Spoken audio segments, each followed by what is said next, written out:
Hello again. Welcome to the Bernie Show on STL Sports Central, presented by DraftKings. The crown is yours. I'm Bernie Miklasz, and I've been commenting on St. Louis area sports since 1985. You can find all my work here at STL Sports Central, the videos and the columns. Please subscribe to our YouTube channel and hit that like button on the videos you watch. All of us thank you for doing that because it helps us out. All right, today's topic, another strange departure from Mike Shildt, who, quote, retired from the Padres on Monday after managing the team for 2 seasons.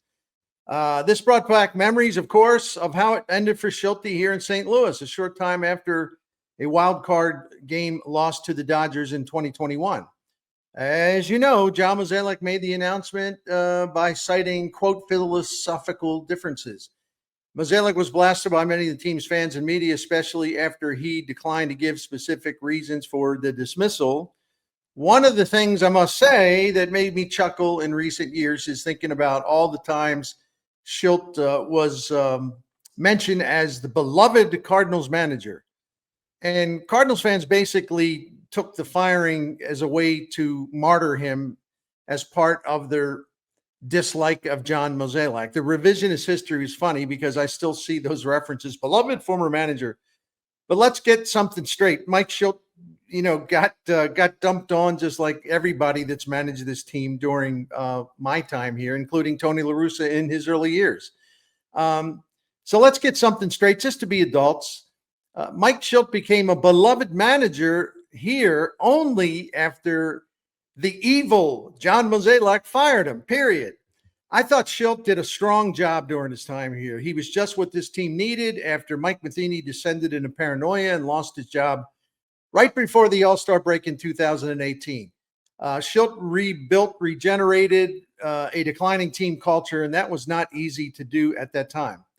When Mozeliak sacked Shildt, it was time to take sides, and the only support Mozeliak received came from the DeWitt family and Mo's own family, his wife and kids. I'm exaggerating, but you know it. Mozeliak was very unpopular, which in turn only made Shildt more popular in retrospect. In a search of his, though still searching for his first pennant as a skipper, Shildt's resume is outstanding. He finished 4th in the National League Manager of the Year award after replacing Matheny in 2018. He won the Manager of the Year award after leading the Cardinals to the division championship in 2019. He finished 6th in the voting after that difficult COVID season of 2020. He finished 3rd in the Manager of the Year vote in 2021, and he came in 2nd in the vote in his first season, 2024, as manager of the Padres. Shildt led the Cardinals. This is pretty remarkable, I think. Shildt led the Cardinals and the Padres to the playoffs in every full season he managed them. 2019, 20, 21, 24, and 25. That is impressive. But here we go again. Despite leading his teams to a high winning percentage, 5 postseasons, receiving all that Manager of the Year recognition, once again, Shildt had an unhappy ending in both St. Louis and San Diego. It's been an unusual career for Shildt, and we have to wonder why. It was philosophical differences in St. Louis. and San Diego, Shildt stepped down and emailed a letter to the media explaining it, saying that the job had, quote, taken a toll on him mentally, physically, and emotionally. Shildt suggested he was concerned with his health, needed to take a break, to get away from it, to decompress and rest. Okay. And again, I don't doubt that that's true, but I just wonder if there is more to it. Shildt has always been a man and a manager who takes everything to heart. He really, really wears it. He really, really feels it. That type of intensity leads to burnout. The most notable example was the young Dick Vermeil retiring as the successful coach of the Philadelphia Eagles because his job was absolutely eating him up and he couldn't cope. So he had to step away for 14 years before coming to St. Louis. But in Shildt's case, there was a lot of instant reaction skepticism of his decision to leave the Padres. Was this really all about health concerns, or was there more to it? Fox Sports baseball reporter Ken Rosenthal said this on camera Monday night before Game 1 of the NLCS, and I quote, this is Ken, quote, "He told me in a text that he's happy with his decision, but unless he's dealing with a serious health issue, it is difficult to imagining him retiring on his own volition." And Dennis Lin, who does a really terrific job covering the Padres for The Athletic, added his perspective, which matters because he knows that organization very well. And this is part of what Lin wrote on Monday night. And again, I quote, Dennis Lin said, had Shildt, the first Padres manager to oversee consecutive 90-win seasons, resigned completely on his own volition 4 years after the Cardinals cited philosophical differences when they fired Shildt. Had any internal strife contributed to Shilt's exit in San Diego? Was this part of a negotiated agreement that would effectively allow Padres president of baseball operations, A.J. Preller, to part ways with a fifth full-time manager during his 11-year tenure? This is a credible observation because Preller has chewed up a bunch of managers since becoming the Padres manager in 2014, general manager. And despite winning the trade deadline every year, hey, congrats. The Padres continue to flame out in the postseason. And Shilt's well aware of A.J. Preller's track record of scapegoating managers. So it isn't off base to speculate that Shildt wanted to get out on his terms instead of being fired a second time, only 2 seasons into his job in San Diego. So what are the parallels between Shilt's exits in St. Louis and San Diego? That's next here on today's Bernie Show, coming to you after I spread the word about DraftKings Sportsbooks, America's top-rated sportsbook app, coming to Missouri soon. That's great news for the Show Me State, because when DraftKings Sportsbook app goes live in Missouri on the first day of December, it's money time. It's show me the money time. And when they go live at DraftKings Sportsbook, Missouri customers will get $300 in bonus bets just by placing a $5 bet. $5.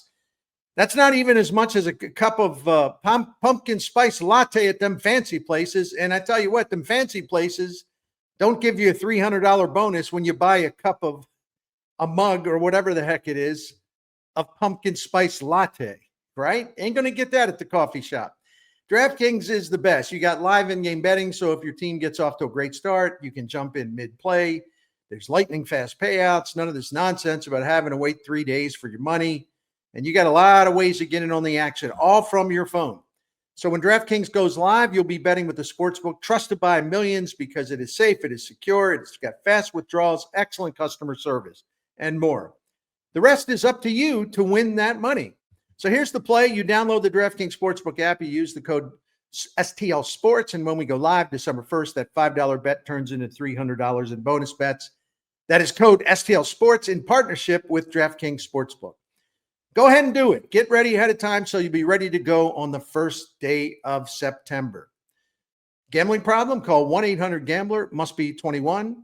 Physically present in the state of Missouri. Eligibility restrictions apply. Bonus bets expire 7 days after being issued. Excludes customers who redeem pre-launch sign-up offer. Terms at sportsbook.draftkings.com/promotions. All right, welcome back to the Bernie Show. Looking back on 2021, the greatest thing that many of us remember is that 17-game winning streak in September. So much fun. And Shildt deserved a lot of credit for being the leader of a late-season resurgence.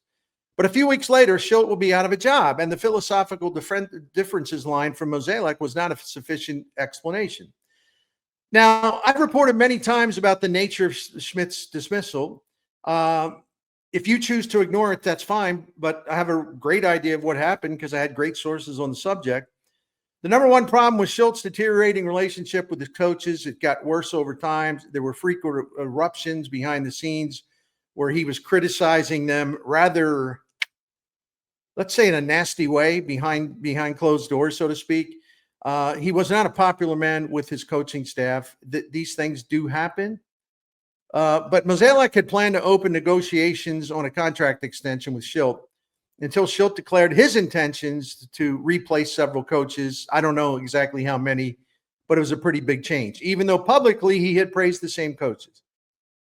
Mozeliak thought Shildt was being overwrought after a tough loss to the Dodgers in that wild card game where he made a bad decision to put Alex Reyes in, who had not been good, had been really terrible the final 6-7 weeks of the season. And, of course, Reyes allowed a walk-off homer, and that's all she wrote. Shilt's emotions overheated, and he wouldn't let go of this idea that he was going to get rid of a bunch of coaches, even though, again, he had praised the coaching staff, even the media, and even in his conversations with Mozeliak. Once again, and I don't know why this is so difficult for people to understand or accept. It just kind of drives me a little batty. Managers don't give orders to the person in charge of baseball operations. That happens with all 30 franchises. It ain't how it works. Managers don't give the orders. They follow the orders or they work closely together with the front office to find a happy middle ground. A manager doesn't get to dictate how everything should be all on his terms as if he's the emperor of the franchise. Why in the hell do the people think that that would be cool or that that's the way it should be? Let me move on. There's always some friction between manager and his coaches during a long, exhausting baseball season, but cooler heads prevail. Differences are smoothed over. Everybody gets back to work and all is well. Had Shildt cooled down, I think there was a really good chance of Shildt and Mozeliak compromising on some staff changes, but that wasn't how Shildt saw it. Shildt made the mistake of thinking that he was in charge when he was not in charge. And before you say, well, Bernie, a manager should be in charge of who coaches for him, so I don't know why you think that's a problem. Oh, is that right? Now, answer me this. How many times do you see the boss of baseball operations clear out much of the manager's coaching staff or big parts of that staff after a disappointing season? That's happening right now in 2 or 3 places in Major League Baseball. The front office, the leader of the front office is the one saying, nope, you're changing coaches. I want this guy out, that guy out, this guy out. And the manager, in most cases, they usually try to stick up for their coaches and they want to keep their coaches. They tell the president of baseball operation that. But the leader of the front office says, I like you as a manager, but we don't like the coaches. We got to do better. And then he makes a decision to get rid of coaches. If he thinks the coaching staff requires a shakeup, then the manager is overruled, and the president of baseball operation, he imposes the shakeup. Not that difficult to understand. In the past, certain managers have been granted unusual power of authority inside an organization. The obvious example is Tony La Russa, and he should have had the power. But once again, that is the past. He hasn't managed here since 2011, okay? It's no longer applicable in the current state of Major League Baseball. Whatever else was going on with this in St. Louis really took a bad turn, and Shildt boiled over. Last month in an interview with 101 ESPN, the morning after show, Mozeliak hinted that there could be more to the story.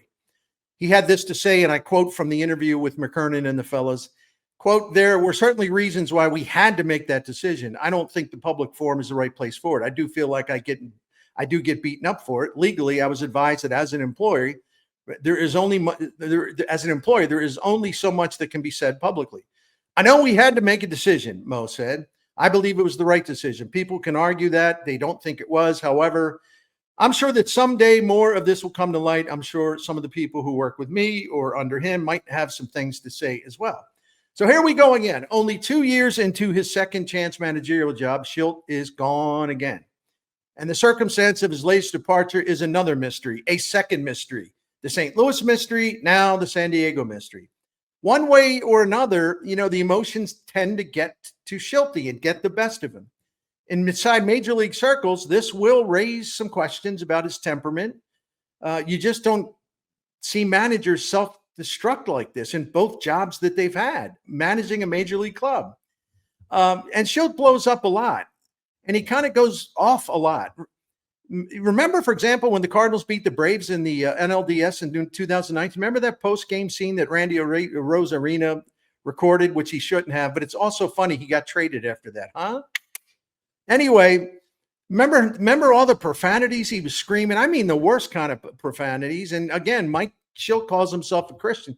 He can cuss all I want, but I was taken aback by basically how nasty and profane it was. And I don't know why he felt the need to do it, but it's his business, his team. But you also have seen, the last couple of years, his confrontational style, which is really kind of over the top at times with a team like the rival Dodgers, the way he gets in the face of LA manager Dave Roberts. And, I don't know why he would do that. I mean, what, Dave Roberts is going to run away? I mean, it's just stupid and it's so embarrassing.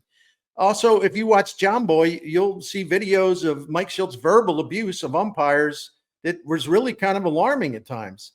His state of mind after being fired by the Cardinals was dark. He openly grieved in interviews. It was difficult to see him suffering. So why did this happen again? Is it insecurity? Is it some other medically related condition? I just don't know. If Shildt recognizes that it is something that he's got to change, and it might be medical, it might be whatever reason, but the pressure of the job was getting to him, and he needs to just reflect and all that stuff. Well, I salute him for being self-aware.